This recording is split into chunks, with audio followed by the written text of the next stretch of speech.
ಗಣರಾಜ್ಯೋತ್ಸವ ದಿನದಂದು ರಾಯಚೂರು ಜಿಲ್ಲಾ ನ್ಯಾಯಾಧೀಶರಾದ ಮಲ್ಲಿಕಾರ್ಜುನ್ ಗೌಡ ಅವರು ಬಾಬಾ ಸಾಹೇಬ್ ಅಂಬೇಡ್ಕರ್ ಅವರ ಭಾವಚಿತ್ರವನ್ನು ತೆಗೆದರೆ ನಾನು ಧ್ವಜಾರೋಹಣ ಮಾಡುತ್ತೇನೆ, ಇಲ್ಲಾಂದರೆ ಬರುವುದಿಲ್ಲ ಎಂದು ಏನು ಹೇಳಿಕೆ ನೀಡಿದ್ದಾರೆ. ಇದನ್ನು ಕರ್ನಾಟಕ ರಕ್ಷಣಾ ವೇದಿಕೆ ಮುದ್ಗಲ್ ಘಟಕದ ವತಿಯಿಂದ ಖಂಡನೆಯನ್ನು ಮಾಡುತ್ತೇನೆ.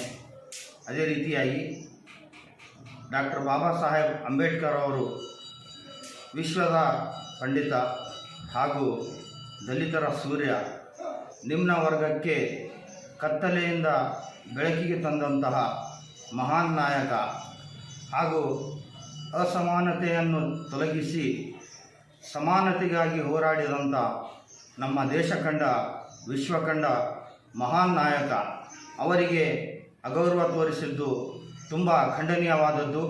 ಅದಕ್ಕಾಗಿ ಇವತ್ತು ಕರ್ನಾಟಕ ರಕ್ಷಣಾ ವೇದಿಕೆ ಹಾಗೂ ಹಲವಾರು ದಲಿತ ಪರ, ಕನ್ನಡ ಪರ, ರೈತ ಪರ, ಪ್ರಗತಿಪರ ಹೋರಾಟಗಾರರು ಇವತ್ತು ಬೀದಿಗಿಳಿದು ಮುದಗಲ್ ಪಟ್ಟಣವನ್ನು ಸಂಪೂರ್ಣವಾಗಿ ಬಂದ್ ಮಾಡಿರುವುದರ ಮೂಲಕ ಇವತ್ತು ಏನು ಹೋರಾಟ ಮಾಡ್ತಾ ಇದ್ದಾರೆ.